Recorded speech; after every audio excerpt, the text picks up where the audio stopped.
மாட்டோம். அப்பேற்பட்ட க்ஷேத்திரமாம் ஸ்ரீரங்கம்.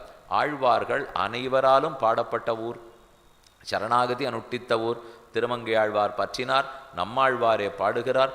கங்குலும் பகலும் கண்டுயிலறியாள் கண்ணநீர் கைகளால் இறைக்கும் சங்கு சக்கரங்களென்னு கைகூப்பும் தாமரை கண்ணன்னே தளரும் எங்கனே தரிக்கேன் உன்னவிட்டென்னும் இருநிலம் கைதொடாவிருக்கும் சங்கையல் பாய் நீர் திருவரங்கத்தாய்.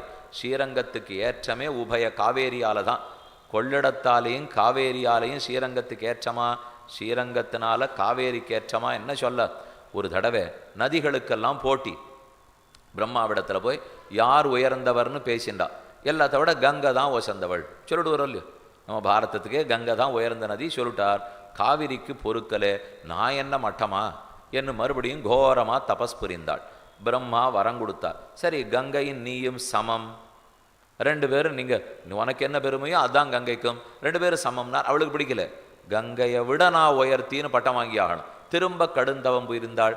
அப்போ பிரம்மா சொல்கிறார், எங்கிட்ட இந்த பட்டத்தை கேட்காதே, ஒன்று செய், போய் ஸ்ரீரங்கத்தில் கடா. ஒரு நாள் பெருமாள் வருவார், பெரிய பெருமாள் ரங்கநாத பெருமாள் சயனிப்பார். நீ அவருடைய திருவடியை கழுவிண்டே ஓடு, அதனால் கங்கையை விட பெருமை உனக்கு கிடைக்கட்டும் என்ன அவர் சொல்ல.